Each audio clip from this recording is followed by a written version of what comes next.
5 days on since the deadly attacks in Paris, safety concerns there are heightened as never before. This morning, police conducted a major raid in the Paris suburb of Saint-Denis. The prosecutor says police got off more than 5,000 rounds over about an hour, exchanging fire with a group believed to be tied to Friday's attacks and possibly planning more. At least 2 people died, including a woman, when an explosive vest detonated, and 7 were arrested. As of the time of the show, there's been no official word on whether the mastermind of Friday was killed, but officials have said he was not arrested. Here at home, safety has become an increasing concern as well. But for the Muslim community, it's a different kind of anxiety. There were reports of multiple gunshots fired at a mosque in Meriden, Connecticut, just hours after the Paris attack. The words "Killed Paris" were written on the door of an Egyptian student at the University of Connecticut. Someone spray painted the Eiffel Tower at the Omaha Islamic Center in Nebraska, and several mosques around the country have reported threatening phone messages.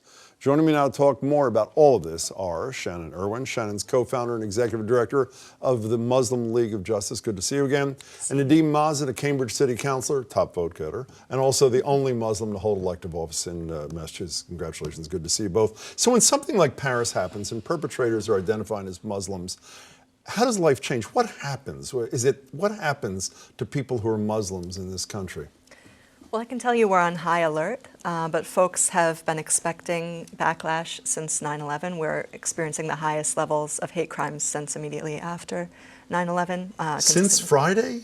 Or are you talking about in recent times? Even before Friday in recent times. But can you, when Friday happens, can you, if you were able to measure it I don't know if it's measurable, can you see a spike in anti-Muslim feeling and Islamophobia? Is that palpable or is it more subtle? I think it's palpable in the media, it's palpable in social media, and from our perspective at the Muslim Justice League, where we provide free representation to folks approached by the FBI, we anticipate and we do see an uptick in folks being visited. Do you see it or you just worry about it? No, I see it immediately. And social media is where you see it first. You see people making somewhat ignorant statements, and then the follow-on statements are just crazy. Like what kind of ignorant statement? You know, so people say, shouldn't Muslims be speaking out against that? Which is like, fine, we'll answer that question, and you know, maybe not. Maybe actually people should know that we're nonviolent as 1.7 some billion people, and in fact, if any reasonable percentage of 1.7 billion people were violent, we wouldn't just see violence every once in a while, we'd see violence constantly, right? We're a nonviolent,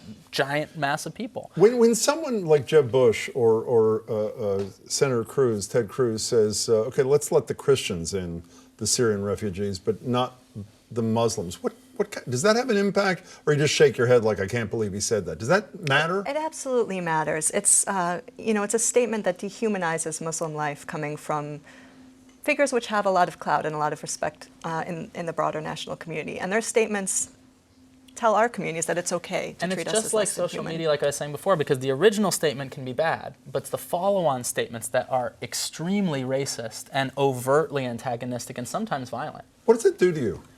You know, as a politician, what I'm receiving is like, articles impugning me personally. I get phone messages, and I have been getting phone messages saying I'm doing the wrong thing, even though I'm working on affordable housing. I'm working on American issues, and I'm trying to remind people that Muslims in your community are working on American issues in service. You know, you mentioned something that I wanted to get to. It is almost like clockwork, and doing talk radio, I know this almost as well as you do. The second something like this happens, where are the Muslim leaders? Where are the Muslim leaders? And by the way, you said it shouldn't be necessary. Just as an example, there is an ad in these papers all over Great Britain, Terror in Paris, with one voice, British Muslims condemn the Paris attacks unreservedly. It's put in there by the Muslim Council of Britain. But it's never enough. I mean, it's never enough. Why isn't that leader? Why isn't the mosque head of that? I mean, it's unending, is it not? It's unending. And frankly, so when we all do come out, and you should know, and your viewers should know, that we're against the violence in Paris. We condemn violence of all kinds.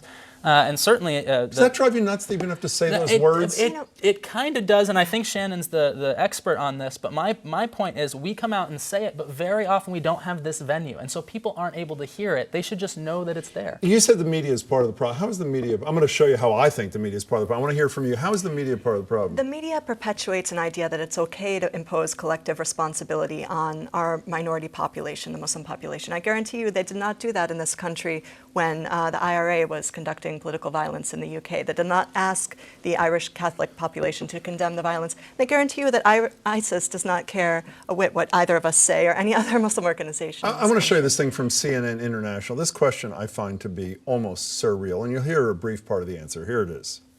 Why is it that no one within the Muslim community there in France knew what these guys were up to? Because it seems to me that this was a pretty big plan. Surely someone beyond the 7 guys who have been killed over the last 48 hours would have to have known something, and that was probably within the Muslim community, but yet no one said anything. Sir, the Muslim community has nothing to do with these guys.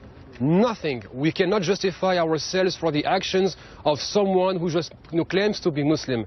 So did you two know anything about this in advance? I mean, it is surreal. Bonkers. It is just, the flip side of this, though, quickly, if I can, one of the reasons we heard from a lot of Homeland Security experts why we're safer in this country than people are in Western Europe is because there's been more assimilation, there's been more integration, there's been more tolerance. So assuming that's true, and as an observer, I think it's true, how do you square the fact that there seems to be greater tolerance in this country with the fact that you guys say as soon as one of these moments happen, it's like Islamophobia, ratcheted up? I think it's also very bad in Europe, though. There's clearly a backlash there as well. And Well, I think it's worse there. I think it's Yeah, worse. I mean, it's obviously absolutely. the tension is the environment that breeds this kind of thing. Absolutely. But unfortunately, our country, the United States, is taking a note a bit from some of the policies in Europe and the UK, for Like example. what?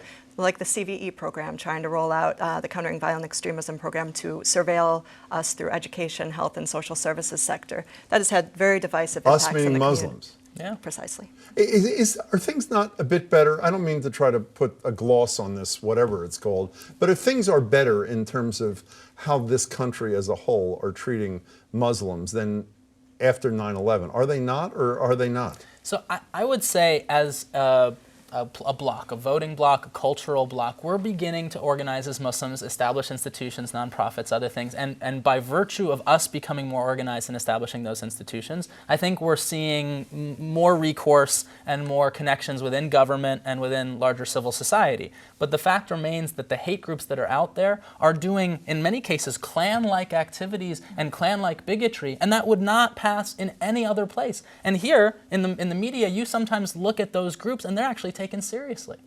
Shannon?